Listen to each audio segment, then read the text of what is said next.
Hello everyone. आज की जो हमारी वीडियो है वो है एक्सीडेंट क्लेम कंपनसेशन के बारे में, पर्सनल इंजरी केसेस। इससे पहले हमने एक वीडियो बनाई थी जिसमें हमने बताया था कि जो क्लेम कंपनसेशन है डेथ केसेस में, रोड एयर ट्रैफिक की जो एक्सीडेंट है जहाँ पे डेथ हो जाती है, वहाँ पे जो उसकी फैमिली है या सफरर हैं उसको क्लेम कंपनसेशन कैसे कैलकुलेट किया जाता है। उसके बाद बहुत से लोगों ने ये उनकी क्वेरी थी कि जो पर्सनल एक्सीडेंट केसेस हैं उसमें कौन कौन से कैसे कंपनसेशन ग्रांट की जाती है। तो ये जो आज की जो वीडियो है ये उसी टॉपिक के ऊपर है कि जो पर्सनल एक्सीडेंट केसेस हैं। पर्सनल एक्सीडेंट केसेस मीन्स जब भी एक्सीडेंट होता है तो उस एक्सीडेंट के दो रिजल्ट होते हैं, या तो जो विक्टिम है उसकी डेथ होती है या वो इंजर्ड होता है।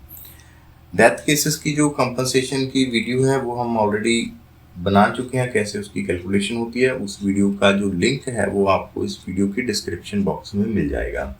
अब बात करते हैं कि जो एक्सीडेंट में जो बच जाते हैं, जो इंजर्ड होते हैं, उनको क्लेम कंपनसेशन किस किस हेड में दिया जाता है और उसकी क्या क्या उसके जो हेड हैं वो हैं। तो आज की इस वीडियो में हम उसी हेड के ऊपर बात करेंगे। शॉर्ट वीडियो है तो आप इसको एंड तक जरूर देखें। Head for compensation in injury cases, ये आज के वीडियो का जो टॉपिक है। इंफॉर्मेटिव ज्ञान हमारे यूट्यूब चैनल का नाम है, आप इसको सब्सक्राइब करें। जो हेड है वो कंपनसेशन पर्सनल इंजरी केसेस में दो तरह से होते हैं। पहला होता है पेक्यूनियरी डैमेजेस, जिसको हम बोलते हैं स्पेशल डैमेजेस। पेक्यूनियरी डैमेजेस वो डैमेजेस होते हैं जिसमें विक्टिम ने जो एक्चुअली अपना एक्सपेंस किया है अपने आप के ऊपर, अपनी ट्रीटमेंट के ऊपर, जो एक्चुअल एक्सपेंस किया है उसको पेक्यूनियरी डैमेजेस बोलते हैं। और जिनको मनी के रूप में, जिनको पैसे के रूप में कैलकुलेट किया जाता है उनको स्पेशल डैमेज या पेक्यूनियरी डैमेज बोलते हैं। तो पेक्यूनियरी डैमेज के अंडर जो हेड आते हैं वो सबसे पहला आता है मेडिकल एक्सपेंस। मेडिकल एक्सपेंस जो इंजर्ड ने अपने आप पे खर्चा किया है, हॉस्पिटल में खर्चा किया है, उन सब के जो मेडिकल एक्सपेंस हैं वो कोर्ट द्वारा ग्रांट किए जाते हैं। बट सब्जेक्ट टू कि आप उनको कैसे कोर्ट में प्रूव करते हैं, ट्रिब्यूनल में कैसे प्रूव करते हैं। तो मेडिकल एक्सपेंस में मेडिसिन का जो खर्चा है, जो उसने मेडिसिन हॉस्पिटल का बिल दिया है, जो उसने केमिस्ट से जो मेडिसिन परचेज किया है, तो वो के जो बिल हैं वो कोर्ट के सामने प्रोड्यूस किए जाते हैं, ट्रिब्यूनल के सामने प्रोड्यूस करते हैं। वो उनको टोटल जो उनकी वैल्यू होती है, फॉर एग्जांपल के लिए अगर उसके 1 लाख की उसने मेडिसिन परचेज की है तो वो मेडिसिन का 1 लाख रुपये हो जाएगा। अगर उसने हॉस्पिटल का 50,000 का उसका हॉस्पिटल का बिल है तो वो टोटल जो हो जाएगा वो हॉस्पिटल चार्जेस में आ जाएगा, जिसमें उसका रूम रेंट, उसके डॉक्टर के विजिट के फीस, सभी कुछ इसमें मेडिसिन हॉस्पिटल एक्सपेंस में जो हॉस्पिटल के द्वारा बिल इशू किया जाएगा वो बिल हमें कोर्ट में प्रोड्यूस करना है। उसके बाद अटेंडेंस चार्जेस हैं। हम देखते हैं कि जब भी कोई इंजर्ड या कोई पेशेंट होता है हॉस्पिटल में तो उसके लिए एक अटेंडेंट चाहिए होता है। तो अटेंडेंट के लिए अगर वो पे कर रहा है तो जितना वो पे कर रहा है अटेंडेंट के लिए उतना कोर्ट के द्वारा उसको ग्रांट किया जाता है। तो अगर वो 1 महीना हॉस्पिटल में है, 10 दिन हॉस्पिटल में है, 2 महीने हॉस्पिटल में है, अटेंडेंट चार्जेस थे वो उसको पे किए जाते हैं। उसके बाद स्पेशल डाइट के जो एक्सपेंस आते हैं, स्पेशल डाइट के एक्सपेंस में जो ट्रीटमेंट या ट्रीटिंग पेशेंट के लिए जो स्पेशल डाइट प्रिस्क्राइब की जाती है डॉक्टर के द्वारा, उस डाइट के लिए जो एक्सपेंस किया गया, उस डाइट को परचेज करने के लिए जो एक्सपेंस किया जाता है वो ग्रांट किया जाता है। उसके बाद फ्यूचर मेडिकल एक्सपेंस है वो ग्रांट किए जाते हैं। फ्यूचर मेडिकल एक्सपेंस में फॉर एग्जांपल के लिए किसी में रॉड इंसर्ट की गई है या कुछ उसका फ्यूचर ऑपरेशन होना है या कुछ सर्जरी होनी है, पेशेंट ठीक हो गया, हॉस्पिटल से डिस्चार्ज हो गया, बट स्टिल उसकी कुछ 2 महीने बाद, 6 महीने बाद, साल बाद कोई सर्जरी होनी है या कुछ उससे जो इंसर्ट किया गया है उसकी बॉडी में उसको रिमूव करना है, तो उसके लिए फ्यूचर मेडिकल एक्सपेंस हैं वो भी ग्रांट किए जाते हैं। इसके लिए आप जो कोर्ट में है या तो किसी डॉक्टर से सर्टिफिकेट कितना एक्सपेंस हो आएगा एस्टिमेट आप कोर्ट में प्रोड्यूस कर सकते हैं, या डॉक्टर को या जो भी एक्सपर्ट है उसको आप कोर्ट के सामने प्रोड्यूस कर सकते हैं। और उसमें जो एस्टिमेट एक्सपेंस है 1 लाख 2 लाख जितना भी एक्सपेंस है, फ्यूचर मेडिकल एक्सपेंस है, वो आप कोर्ट के सामने प्रोड्यूस कर सकते हैं, वो आपको मिलेगा। उसके बाद loss of income during treatment, जितना टाइम वो ट्रीटमेंट के लिए है, फॉर एग्जांपल के लिए अगर 1 महीना वो घर पे 1 महीना हॉस्पिटल में है पेशेंट, उसके बाद 2 महीने का उसको बेड रेस्ट है, तो टोटल वो 3 महीने काम पे नहीं गया, तो 3 महीने की उसकी सैलरी का लॉस है। फॉर एग्जांपल की 10,000 उसकी सैलरी है, तो 10,000 सैलरी को 3 मंथ से डिवाइड करेंगे तो 30,000 है वो उसको ग्रांट किया जाएगा। उसके बाद ट्रांसपोर्टेशन का, वो अपने घर से हॉस्पिटल विजिट कर रहा है, उसकी जो ट्रांसपोर्टेशन है उसका, अगर एम्बुलेंस में है तो आप एम्बुलेंस के बिल प्रोड्यूस कर सकते हो, अगर प्राइवेट टैक्सी आपने हायर किया तो वहाँ से आप जो उसके जेन्युइन बिल हैं वो आप कोर्ट के सामने प्रोड्यूस कर सकते हो, जितना भी उसने चार्ज किया है ट्रांसपोर्टेशन का वो कोर्ट के सामने प्रोड्यूस कर सकते हो, वो आपको मिलेगा।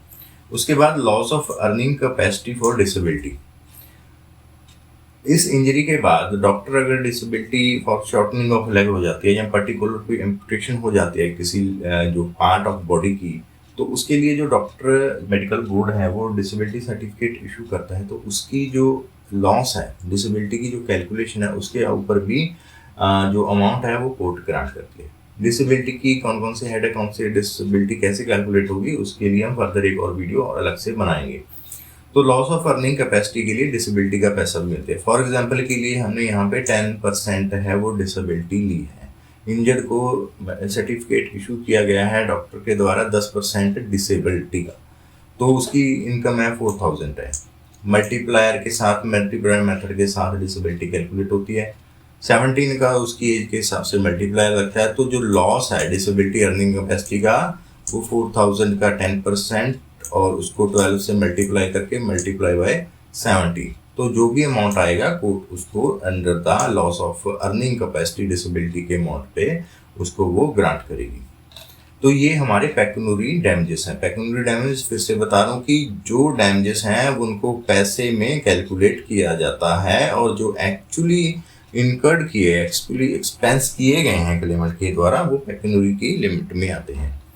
उसके बाद आते हैं नॉन पेक्यूनरी डैमेज, जिसको हम बोलते हैं जर्नल डैमेजेस।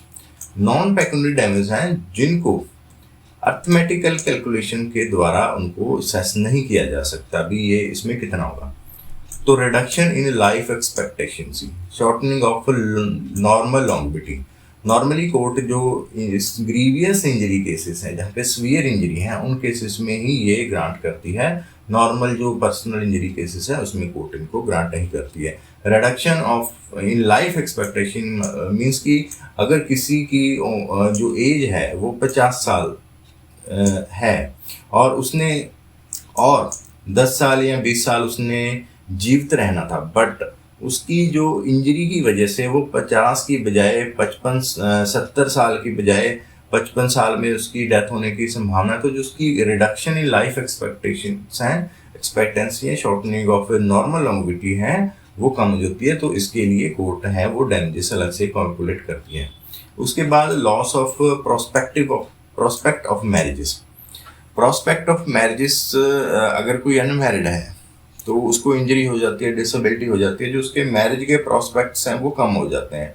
खास तौर पे अगर फीमेल के केस में, अनमैरिड फीमेल के केस में, तो प्रोस्पेक्ट और भी ज़्यादा जो हैं वो डैमेज हो जाते हैं।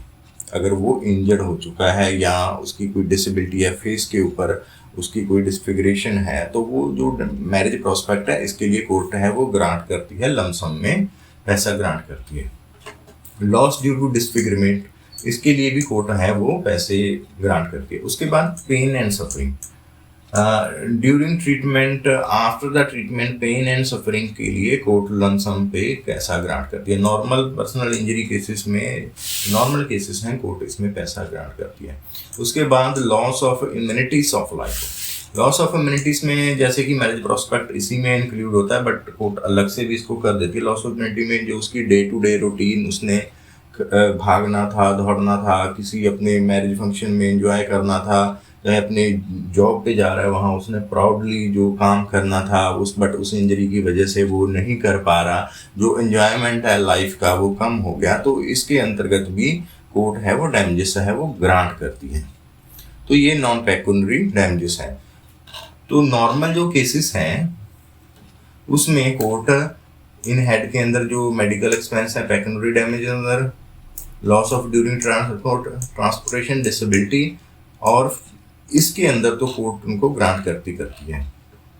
बट नॉन पेक्यूनरी डैमेजेस के अंदर reduction in life expectations, marriage prospect, disfigurement और loss of amenities of life, इसमें कोर्ट सिवियर या बहुत ही ऐसे केसेस में जहाँ पे ग्रीवियस इंजरी है उन केसेस में ही ग्रांट करती है नॉर्मली, ये जो कोर्ट की जो प्रैक्टिस होती है।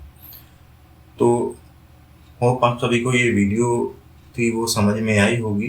तो नेक्स्ट वीडियो हम इसके ऊपर बनाएंगे कि डिसेबिलिटी जो है वो कैसे कैलकुलेट हम कर सकते हैं, या डिसेबिलिटी की कोड है जो वो कैसे कैलकुलेशन करती है। So thank you for watching this video.